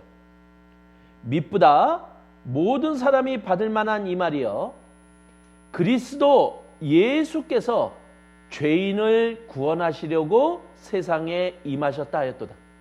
자, 예수님이 왜 오셨느냐? 죄인을 어떻게 하려고? 구원하시려고 오셨다 이 얘기예요. 이 구원이 뭐예요? 누가복음 1장 77절에 보면 죄사함으로 말미암는 구원이라고 말하고 있어요. 즉 구원은 죄사함, 죄를 없애는 것, 그러면 예수님이 이 세상에 왜 왔느냐? 죄 없애주시려고 오셨다는 거예요. 자, 예수님은 죄 없애주려고 오셨는데 이스라엘 사람들은 예수님을 어떻게 받아들였어요? 많은 이적과 기적을 보여주셨잖아요. 그러니까 이스라엘 사람들은 예수님을 통해서 이 세상에서 자기들이 받는 고통, 어려움들을 이제 바꾸려고 하는 쪽으로 예수님을 받아들인 거예요. 그래서 예수님을 왕으로 세우려고 했어요. 예수님을 왕으로 세운다면 그 예수님의 능력을 통해서 로마를 무찌르고 이제 육신적이고 현실적이고 민족적인 부분에서 다시 부흥할 수 있으니까요. 그들의 마음속에는 바로 예수님을 통해서 이 세상의 것을 해결하고 이 세상의 것을 누리고자 하는 마음이 가득 찬 거예요. 결국 예수님이 이 세상에 오신 목적과 이스라엘 사람들이 예수님을 통해서 얻고자 하는 것이 서로 달랐어요. 그래서 예수님은 이스라엘 사람들을 향해서 그들의 죄를 지적하고 그 죄를 해결할 것을 요구하신 거예요. 그런데 이스라엘 사람들은 왕이 되어서 로마를 무찌르고 그리고 다시 이스라엘이라는 나라를 세우고자 하는 목적을 갖게 됐던 거예요. 그런데 예수님이 그것을 받아들이지 않으니까 이스라엘 사람들은 마음이 바뀌었어요. 그래서 어떻게 예수님을 평가했느냐? 너 가짜다 이렇게 돼버린 거죠.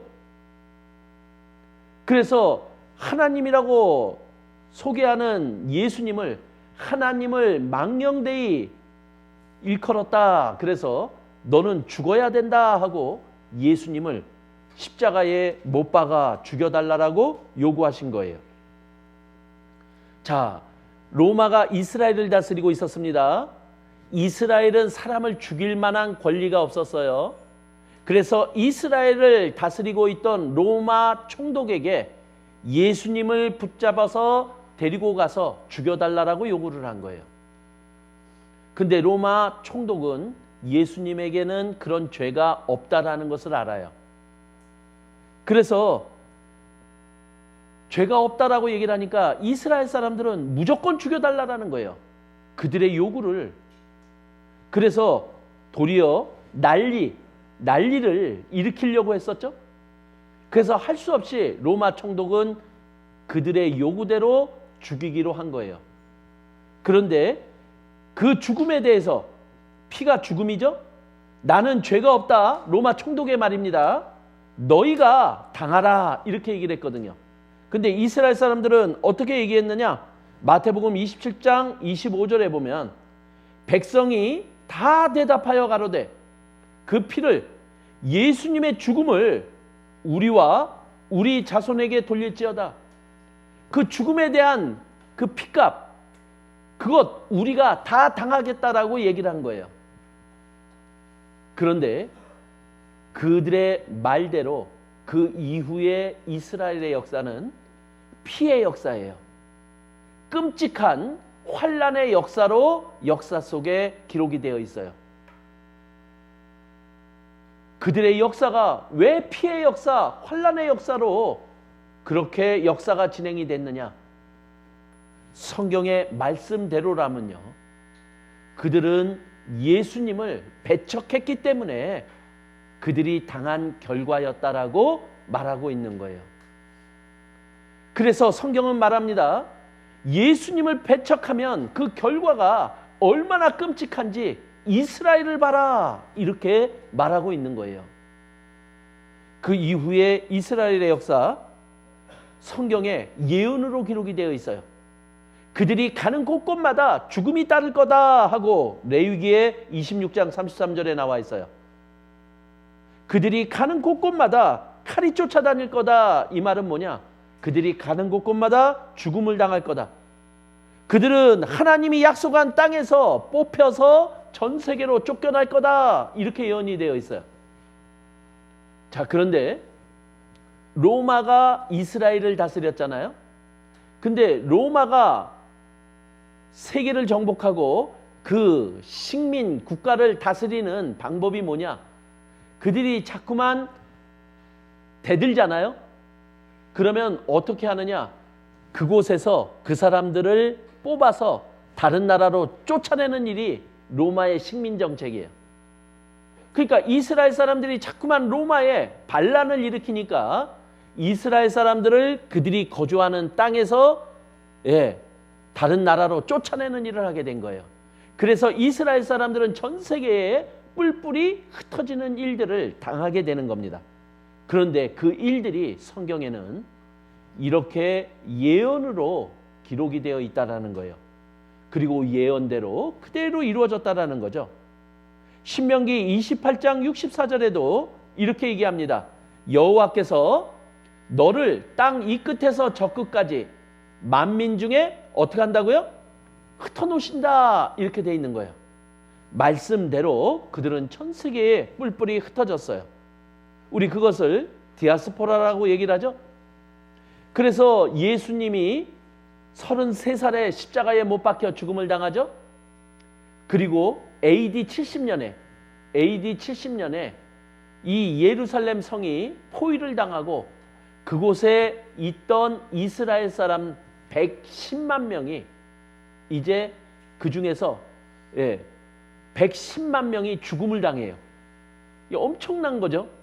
그 조그마한 성 안에 갇혀있는 이스라엘 사람들이 110만 명이 죽음을 당한다. 그래서 그 예루살렘 성에 무릎 위까지 피가 찼다라고 역사 기록에는 남아 있어요. 그만큼 끔찍한 환난을 당한 거죠. 그래서 유대인의 역사, 그것은 환난의 역사라고 이야기를 합니다. 그래서 AD 17년에 예루살렘 성에서 로마에 의해서 110만 명이 죽음을 당합니다. 그리고 AD 135년에 또 58만 명, 그리고 십자군 전쟁 때 그들이 가는 곳곳마다 있는 유대인들을 가장 잔인한 방법으로 죽이는 일들이 벌어졌어요. 그런데 이 모든 환난 중에 최고 끔찍한 환난은 바로 2차 세계대전이었어요. 2차 세계대전 때 유대인들이 600만 명이 죽음을 당해요. 어마어마한 죽음이죠. 그들이 도대체 왜 이렇게 많은 숫자가 죽음을 당했느냐라는 거예요. 유대인만 골라서 모아놓고 대량으로 죽였어요. 어떻게 이런 일이 벌어질 수 있느냐라는 거예요. 그러나 성경은 말하고 있어요. 그들이 예수님을 배척한 그 결과가 이렇게 끔찍하다라는 것을 역사는 보여주고 있는 거라고요. 자, 그래서 2차 세계대전 그들이 당한 끔찍한 환난을 잠깐 소개하면 이래요. 그들을 한꺼번에 많이 죽이려고 수용소를 만들었어요. 그리고 그 수용소에서 독가스를 사용해서 많은 수를 한 번에 죽이는 일들을 진행했죠. 그들이 수용당한 수용소 중에 하나입니다. 이건 사람의 모습이 아니죠. 그래서 도망가려고 하는 사람들이 고압 전류가 흐르는 이 철조망에 걸려서 죽는 모습들이 있게 됐고요. 여자들은 옷을 다 벗긴 채 수치감을 느끼게 만드는 거죠.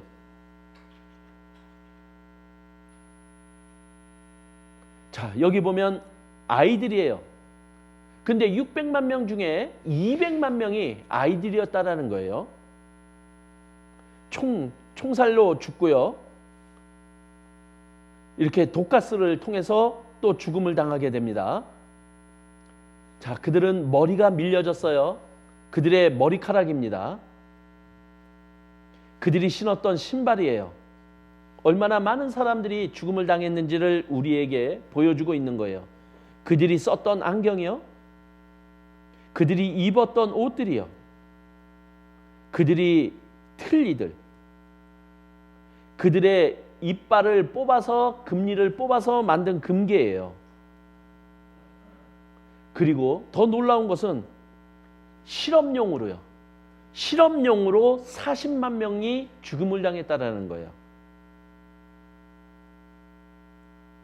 자, 그래서 이 몸에다가 균을 갖다가 집어넣고 실험을 하는 거예요.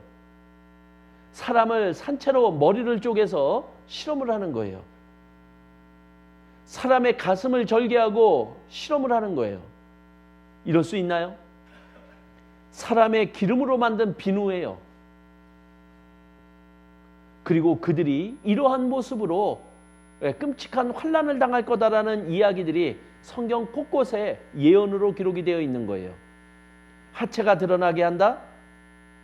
그리고 아까 밀려진 머리털을 봤죠?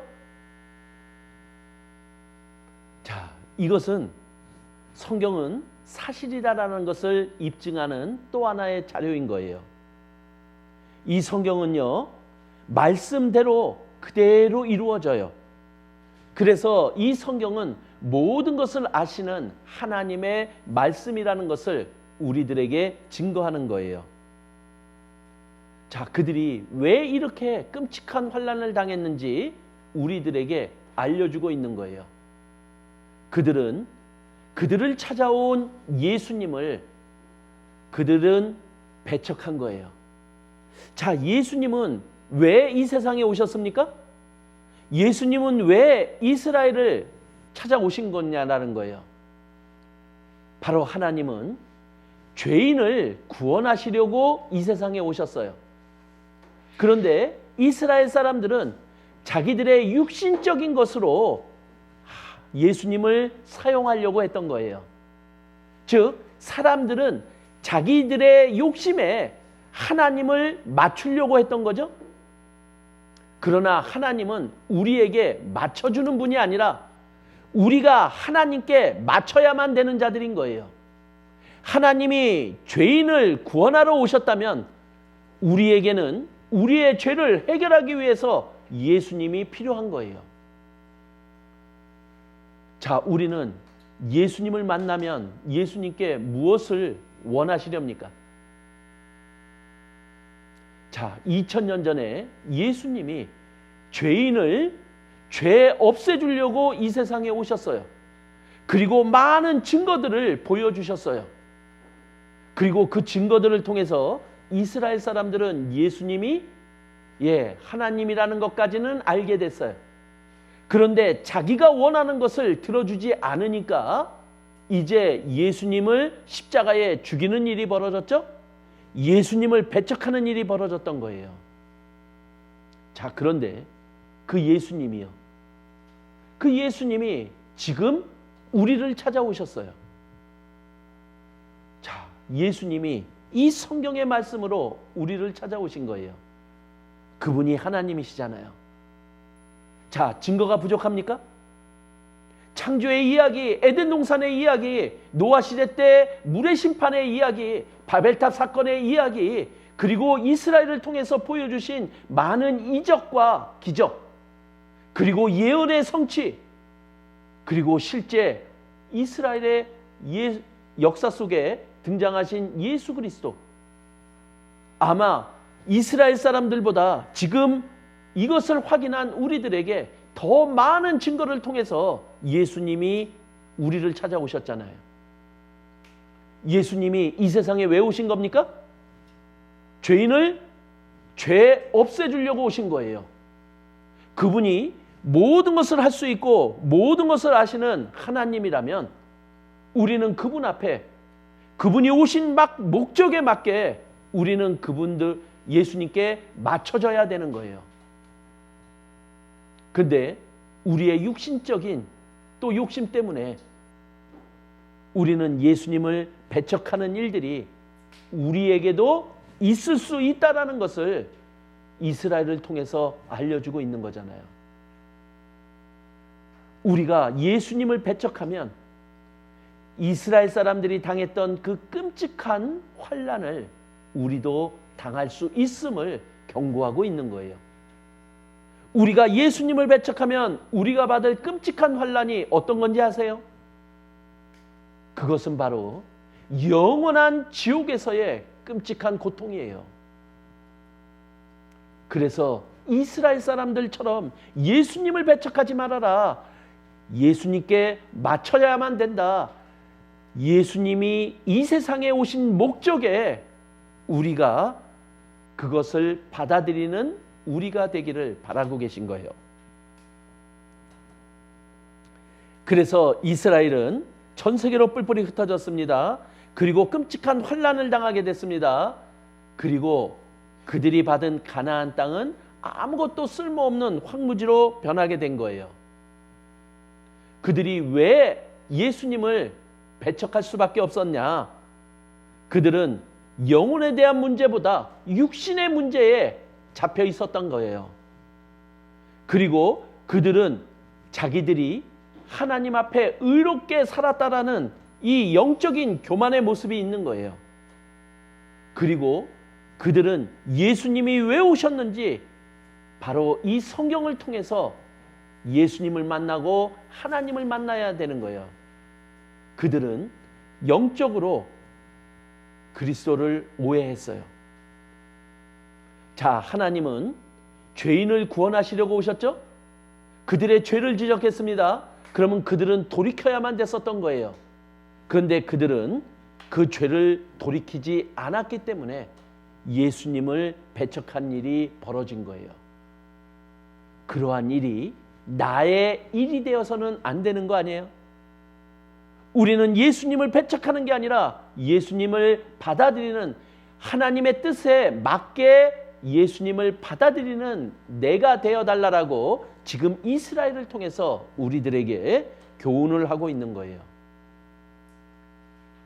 자, 이렇게 이스라엘은 예수님을 배척한 끔찍한 환난을 역사를 통해서 그리고 성경을 통해서 우리들에게 교훈을 주고 계신 거예요.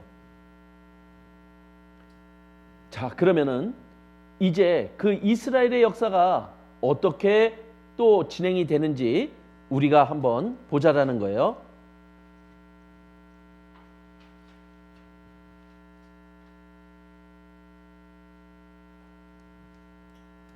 자, 2차 세계대전, 이스라엘은 600만 명이 죽음을 당하는 끔찍한 환난을 겪게 됐어요. 세상 사람들은 이스라엘을 보고 이렇게 얘기합니다. 완전히 망했구나. 그렇지 않겠어요? 600만 명이나 되는 한 민족의 사람의 숫자가 죽음을 당했어요. 그러면 이거는 철저히 멸망당한 겁니다. 그런데 하나님은 우리 사람들을 포기하지 않으세요. 그래서 우리 사람들에게 하나님을 올바로 알리는 일을 또한 계속하고 계신 거예요. 그리고 그것을 역사 속에서 우리들에게 보여주고 계셔요. 성경의 말씀을 통해서요. 그래서 에스겔 37장에 보면 그 이 철저히 멸망당한 이스라엘을 회복해 주시겠다라고 하는 그 말씀들이 에스겔서 37장에 기록이 되어 있는 거예요. 그래서 에스겔서 37장 이야기는 하나님이 이 에스겔이라고 하는 선지자를 한 골짜기로 데리고 가는 데서부터 시작이 됩니다. 근데 그 골짜기로 에스겔을 데리고 갔는데 그 골짜기에 뼈가 가득한 거예요. 자, 뼈가 가득했다 이 말은 뭐예요? 죽은 사람이 많았다 이 얘기입니다. 그런데 그 뼈가 심이 많고 매우 많고 말랐다 이렇게 표현하고 있거든요. 그 말은 뭐냐? 많이 죽었다, 죽은 지 오래됐다 이 말이에요. 뼈가 말랐으니까. 근데 하나님이 이 에스겔이라는 선지자에게 물어보는 거예요. 이 뼈들이 능히 살겠느냐? 이렇게 물어보는 거예요. 수많은 사람이 죽고 죽은 지 오래됐는데 이 뼈들이 다시 살아날 수 있을까요? 그런데 에스겔은 이 하나님을 참 하나님으로 믿었던 사람이잖아요. 예. 그래서 하나님은 에스겔은 이렇게 대답합니다. 주 여호와여, 주께서 아시나이다. 참 하나님이라면요, 모든 것을 할 수 있고 모든 것을 아시는 분이라면 그분이 살리시겠다면 살리는 거고 살리지 않겠다면 살리지 않는 거예요. 그분께 있는 거예요. 그런데 하나님은 그들을 살리십니다. 그런데 그 뼈들을 에스겔서에 뭐라고 얘기하느냐? 여기 11절에 보면 37장 11절에 보면 이 뼈들은 누구라고요? 이 뼈들은 이스라엘이다 이렇게 얘기하고 있는 거예요. 그럼 철저히 망했고 예? 그런 이스라엘을 다시 하나님이 살리시겠다, 회복시키시겠다. 지금 그것을 에스겔 성경 말씀을 통해서 우리들에게 알려주고 계신 거죠. 그래서 뼈들이 서로 딱딱 맞아떨어지면서 이제 살아나기 시작을 하는 거예요. 그리고 생기가 그들에게 들어가서 큰 군대를 이루었다 하고 에스겔은 말씀으로 알려주고 있는 거예요. 근데 이 예언의 말씀대로요. 1948년 5월 14일 날 이날은 이스라엘이 다시 독립한 날이에요. 그러니까 이스라엘이 망한 지 2000년 만에요. 그리고 전 세계로 뿔뿔이 흩어진 지 1900년 만에 나라가 다시 생겼어요. 이거는 불가능한 일이에요. 그래서 20세기 최고의 기적, 그것은 이스라엘의 독립이라고 말하고 있는 거예요. 어떻게 나라가 망한 지 2000년 만에 그 나라가 생길 수 있냐? 그리고 나라가 생겨질 수 없게끔 전 세계에 다 쫓아냈는데 어떻게 그 나라가 생겨날 수 있느냐? 그런데 실제 성경의 말씀대로 그대로 그 이스라엘이라는 나라가 다시 생겨났다라는 거예요. 이거는 역사적인 사실입니다. 그래서 신문에 대서특필한 거예요. 이스라엘이 다시 태어났다. 그리고 그 이스라엘의 독립은 성경의 예언으로 그대로 기록이 되어 있어요. 그래서 신명기 30장 3절, 3500년 전에 기록된 하나님의 말씀입니다. 너를 흩으신 그 모든 백성 중에서 너를 모으시리니, 말씀대로 하나님은 그들을, 전 세계에 뿔뿔이 흩어진 그들을 다시 모으는 일을 하셨어요. 그래서 모으는데 그냥 모은 게 아니죠. 신명기 30장 5절에는 이렇게 기록을 해놨어요. 여호와께서 너를 내 열조가 얻은 땅으로 돌아오게 할 거다. 바로 쫓겨났는데 다시 옛날에 하나님이 주셨던 가나안 땅으로 돌아오게 할 거다. 그리고 너로 그것을 얻게 하실 것이다. 그리고 내 열조보다 더 번성케 하실 거다. 그런데 말씀대로 그대로 역사는 이루어졌어요. 그래서 이스라엘은 회복되었습니다. 전 세계에 뿔뿔이 흩어졌던 이스라엘 사람들이 다시 가나안 땅, 하나님이 약속한 이스라엘 땅으로 다시 돌아오는 일이 벌어졌어요. 그리고 아무것도 자랄 수 없는 황무한 땅으로 변했던 이스라엘 땅이 아주 기름진 땅으로 다시 변하는 놀라운 일들이 벌어지게 된 거예요. 힘이 없어서 다른 나라로부터 침략을 당하고 억압을 받았던 이스라엘인데요. 이 이스라엘이 이제는 군사 강국으로 우뚝 서는 일이 벌어지게 된 거예요. 이것이 실제 이루어진 결과라는 거예요. 자, 하나님은 그들을 돌아오게 했습니다. 그런데 그들이 돌아오게 하는 일도 예언으로 기록이 되어 있어요. 이렇게 돌아오게 할 거다. 그래서 성경에 이사야서에 이렇게 기록해 놨습니다. 동방에서부터 오게 한다. 그리고 서방으로부터 모을 거다. 북방에게 이르기를 놓으라. 남방에게 이르기를 구류하지 말라. 자, 동서남북을 이야기할 수 있는 이스라엘. 그것은 이스라엘이 세상 중앙에 있기 때문에 가능한 일이죠. 그래서 여기 보면 이스라엘 세상 중앙에 있어요. 그런데 동방에로부터 이쪽 동쪽에서부터 오게 한대요. 근데 동쪽은 아시아죠? 오게 하는데 문제가 없어요. 근데 서방에서부터는 모은대요. 모아지지가 않아요. 왜냐? 이쪽 서방은 이스라엘 사람들이 그 나라에서 다 자기의 위치를 어느 정도 가지고 있는 사람들이에요. 그러니까 그들이 자기가 구축한 그리고 자기가 가지고 있는 것을 포기하고 이스라엘로 돌아올까요? 안 돌아옵니다. 그러니까 하나님이 모으죠? 어떻게 모으느냐? 유대인들에 대한 반감을 갖게 만들게 하면서 유대인들에게 테러가 일어나게 만든 거예요. 이 서방에서. 그러니까 그 테러를 당하는 이스라엘 사람들이 이제 이스라엘로 다시 돌아오는 일이 벌어지게 된 거예요. 하나님이 그렇게 모으셨어요. 자, 북방에게 이르기를, 북쪽은 이쪽 러시아 쪽입니다. 소련. 근데 이쪽에 이스라엘 사람, 유대인들이 많이 살아요. 근데 놓으라 이렇게 말을 하거든요. 어떻게 할 때 놓으라고 그래요? 붙잡고 있을 때 놓으라고 하죠. 이 러시아 쪽에서 유대인들을 붙잡고 안 놔주는 거예요. 그래서 하나님은 그 러시아 쪽에 흉년이 일어나게 만듭니다. 그래서 먹을 것이 부족하니까 미국이 개입을 해가지고 그들에게 밀을, 양식을 지원해주고 유대인들을 놓아주게 만드는 협상을 벌이게 됩니다. 그 결과 그들은 이스라엘로 돌아오는 일들이 벌어지게 된 거예요.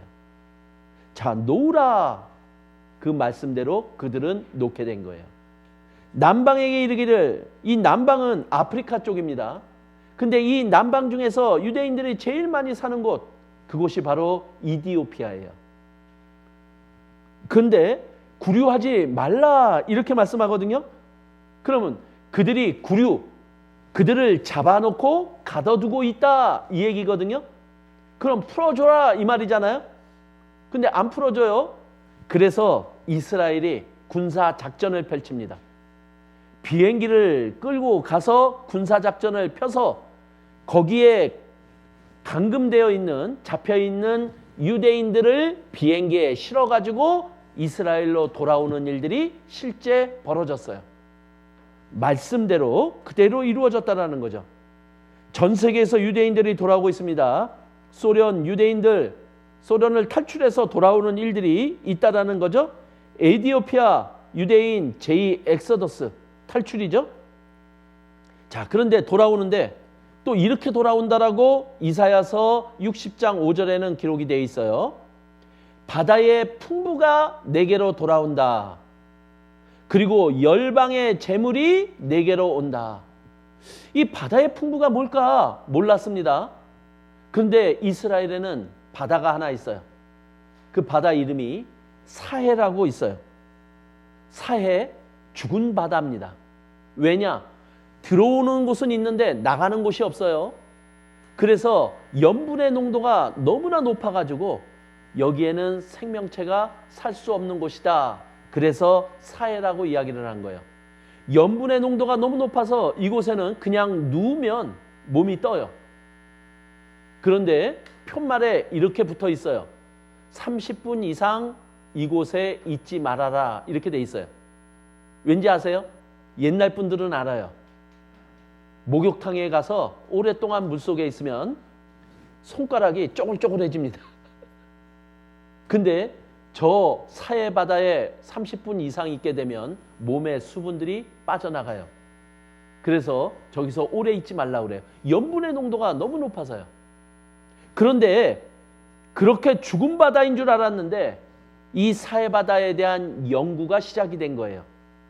근데 알고 봤더니 광물질이 녹아있는 보물이라는 게 발견이 된 거예요. 그래서 이것을 돈으로 계산해 봤습니다. 그랬더니 미국, 영국, 프랑스 3개 국가 재산보다 이 사해바다 가치가 더 높대요. 그러면은 세계 최고의 부자 나라가 바뀌는 거죠? 세계 최고의 부자 나라가 누구로 바뀌었어요, 이제? 이스라엘로 바뀌게 된 거예요. 그런데 여기만 바다인 줄 알았는데 또 보니까 요 이스라엘이라는 나라 앞에 바다가 또 하나 있어요. 근데 이 바다에서 가스가 나오고 기름이 나오는 유전이고 가스전이라는 것이 발견이 되었어요. 참 되는 집은 돼요. 근데 이들이 이렇게 된다라고 성경에 기록된 대로 됐다라는 게 우리가 알아야 될 내용이라는 거예요. 자, 근데 이것뿐만이 아니죠. 100년간 쓸 가스전이 개발이 됐대요. 자, 그런데 열방의 재물이 또 돌아온대요. 자, 하나님은 이 이스라엘 사람 유대 민족에게 돈을 벌 수 있는 능력을 주셨다라고 성경에 기록이 되어 있어요. 그래서 유대인들은 기막히게 돈을 모으는 능력이 있어요.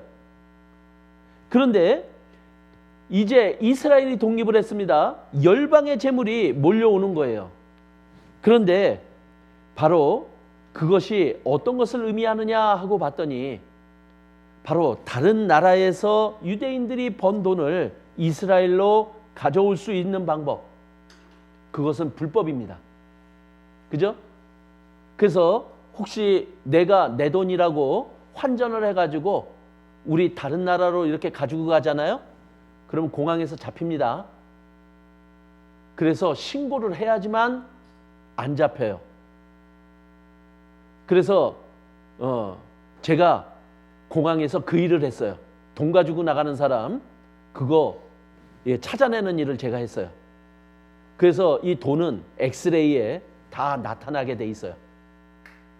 그래서 신고를 안 하고 간다.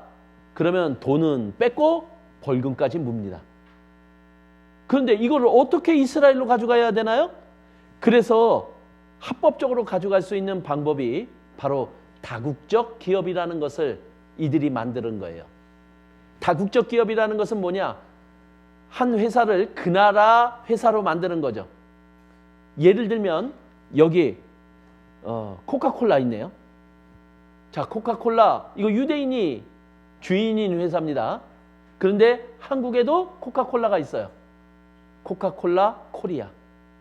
미국에는요 코카콜라 USA. 일본에는요 코카콜라 저펜. 그러니까 각 나라의 회사로 만들어서 거기에서 벌어들인 원료값, 이익 이런 부분들이 이제 이 원래 주인에게로 모이게끔 하는 그런 부분을 사용하는 거죠. 말씀대로 이루어진다라는 거예요. 유대인들은요 돈 되는 것을 다 잡고 있어요. 돈 하면 금이죠? 근데 금값을 유대인들이 정해요. 자, 이제는 곡식이 돈이 됩니다. 그런데 이 곡물을 서로 사고 팔고 하는 일이 이루어지는데 그 메이저가 있어요. 사고 팔고 하는 것을 이게 주관하는 회사들. 근데 그들이 유대인이라는 거예요.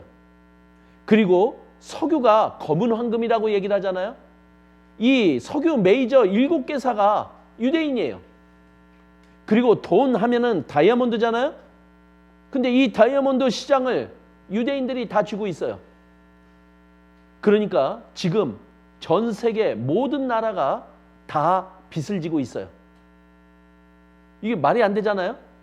미국도 빚이고 일본도 빚이고 프랑스도 빚이 있고 대한민국은 더 많아요. 그럼 모든 나라가 빚을 지고 있는데 그럼 도대체 누가 꿔준 거예요? 나라가 꿔준 게 아니라는 거잖아요. 누군가가 꿔준 대상이 있는데 바로 이 유대인이 그 돈을 가지고 전 세계를 쥐락펴락 좌우하고 있다라는 증거가 되고 있다라는 거예요. 지금은 이렇게 유대인들이 회복하고 있고 전 세계를 주무르고 있다라고 우리들에게 지금 알려주고 있는 거죠. 하나님은 이스라엘을 이렇게 회복시켜 주셨어요. 이스라엘 통해서 하나님은 하나님 자신을 우리들에게 알려주시려고 하는 거예요. 그래서 이스라엘의 회복은 단순한 회복이 아닌 거예요. 이스라엘의 회복 속에 하나님의 뜻이 들어있다라는 거예요. 하나님은 왜 이스라엘을 회복시켜 주셨을까? 그리고 이스라엘의 회복이 의미하는 것이 무엇일까? 하나님은 그것을 우리에게 알려주시려고 하시는 거예요. 자, 아무것도 자랄 수 없는 황무지였던 이스라엘. 그런데 지금 위성 사진을 찍었어요. 자, 우리 이거 사진 볼 줄 알죠? 자, 어디라는 얘기예요? 이거 사막이라는 얘기예요. 근데 여기는 색깔이 다르죠? 초록색이죠? 그럼 여기는 이 초록이 우거진 곳이라는 거예요. 아무것도 자랄 수 없는 쓸모없는 땅이 이렇게 변했던 거예요. 근데 그 경계선이 이스라엘과 이스라엘이 아닌 나라. 너무나 분명하게 나타나지 않아요? 여기와 여기. 자, 그런데 이스라엘의 땅의 회복도 성경의 예언으로 기록이 되어 있어요. 근데 땅이 회복이 되려면은 물이 있어야 돼요. 그런데 하나님이 그 물을 통해서 회복시키겠다 하는 것이 이사야서 41장에 기록이 되어 있는 거예요. 지금 이스라엘은 이렇게 회복이 됐어요. 자, 성경에도 나오죠? 에스겔에 황무하던 땅이 뭐같이 변한다? 에덴 동산같이 변할 거다 하고 예언되어 있는 거예요. 말씀대로 이루어졌어요. 어떻습니까? 에덴 동산 같습니까? 이런 곳으로 변한 거예요. 힘이 없어서 다른 나라로부터 침략당하고 억압받던 이스라엘. 그런데 이스라엘을 이제 힘 있는 나라로 하나님이 또 만들어 주시겠다라고 성경에 기록이 되어 있는 거예요. 그래서 작은 자가 천을 이루겠다. 그만큼 강한 거죠. 그런데 이스라엘은요, 1948년 5월 14일 날 독립을 했어요. 그런데 그 다음 날부터 전쟁을 치렀던 나라예요. 아랍연맹하고요. 그 조그마한 이스라엘이라는 나라와 그 주변에 아랍인으로 구성된 나라들의 연합과 이 전쟁이 일어나게 된 거예요. 근데 그 모든 전쟁을 다 승리로 이끌었어요. 그런데 이 승리 속에는 바로 하나님이 함께 하셨다라는 것을 우리들에게 나타내고 보여주셨어요. 자, 이 이스라엘을 둘러싸이는 이 주변 나라들, 이것이 다 이 이슬람 국가들인 거예요. 55개국 13억 명. 근데 요게 조그마한 요 이스라엘이 이 5차에 걸친 이 모든 중동 전쟁을 다 승리로 이끌었다라는 거예요. 지금 이스라엘은요, 핵무기를 300개 이상 보유한 군사 강국입니다. 자, 현대전은 첩보전이라고 얘기를 하는데 바로 이스라엘의 모샤드라고 하는 첩보기관, 세계 최고라는 거예요. 자, 그리고 전 세계 최고의 군사 강국 누군가요? 미국. 그런데 미국이 이스라엘을 지원하고 있다는 거예요. 그래서 미국은요, 2%의 유대인이 주무르는 나라 이렇게 얘기를 합니다. 그래서 미국의 대통령은 이스라엘의 도움을 받아야지만 대통령이 될 수 있다. 이것이 사실인 거예요. 그래서 미국의 인구 2% 유대인, 그러나 힘은 최강 이렇게 얘기를 합니다. 자, 미국에 있는 유대인의 로비 단체입니다. 에이펙이라고 하는. 그런데 미국의 대통령이 되려면은 이곳에 와서 연설을 하고 이들의 호감을 얻어야지만 되는 거예요. 자, 그래서 보면 요 오바마도 대통령이 됐잖아요. 근데 어디에 와서 지금 연설해요? 요 에이펙이라고 하는 유대인 로비 단체한테 와서 얘기를 하는 거예요. 요 사람도 트럼프죠? 미국 대통령 됐던 사람이잖아요. 근데 이 에이펙에 와서 이렇게 얘기를 해요.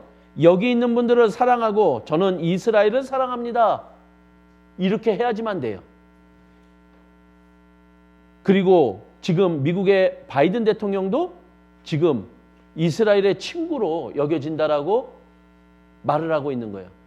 그러니까 이들은 적극적인 이스라엘의 후원자인 거예요. 그러면 이스라엘은 미국과 하나가 된다라는 얘기죠. 그러면 이스라엘은 그 군사력이나 이제 그들의 힘은 군사 강국이라고 얘기해도 틀린 말이 전혀 아니라는 거예요. 자, 이스라엘의 회복은요, 성경은 사실이다라는 것을 우리들에게 증거하고 있는 거예요. 왜냐하면 예언대로 그대로 이루어졌으니까. 그러면 그것을 예언하고 그대로 이룰 수 있는 것, 그것은 모든 것을 알고 있는 하나님의 말씀이라는 증거죠. 그리고 또 하나의 분명한 교훈은 성경은 기록된 대로 반드시 이루어진다라는 거예요.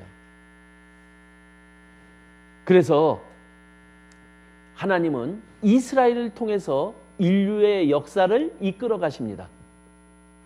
그래서 이스라엘을 보면 하나님이 작정하고 계획하신 인류의 역사가 어디까지 왔는지를 알 수 있다라고 알려주고 있는 거예요. 자, 그러면은 우리 한번 생각을 해보자고요. 지금 우리가 살고 있는 이 시대는 하나님이 작정하신 인류의 역사 속에 어디쯤 와 있는 걸까요? 그것을 알 수 있는 방법은 이스라엘을 보면 안다라는 거예요. 자, 지금 이스라엘의 회복을 우리들에게 보여주고 있어요. 과연 이스라엘의 회복은 우리들에게 어떤 의미를 주고 있는지 하나님은 성경을 통해서 하나님의 뜻을 우리들에게 알려주시려고 하시는 거예요. 자, 이스라엘의 회복.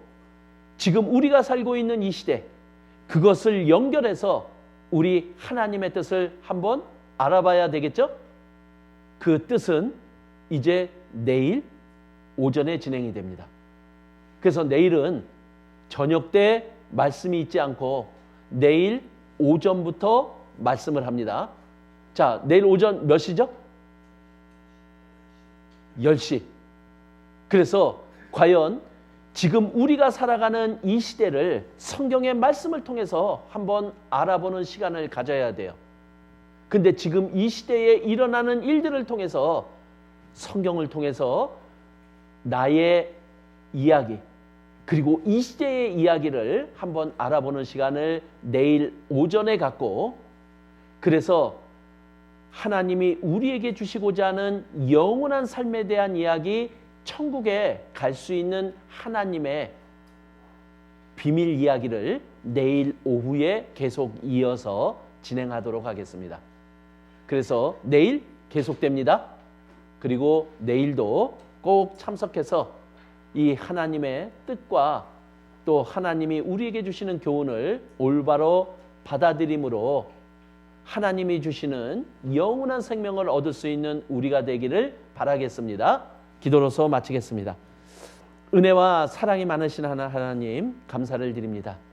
또 오늘 이스라엘의 역사를 통해 또 하나님의 뜻을 알려주신 하나님, 하나님은 분명히 계시고 또한 성경을 통해서 우리들에게 하나님을 알려주시기에 우리가 확인을 했으므로 또한 성경의 말씀을 올바로 받아들일 수 있는 저희들이 되기를 바랍니다.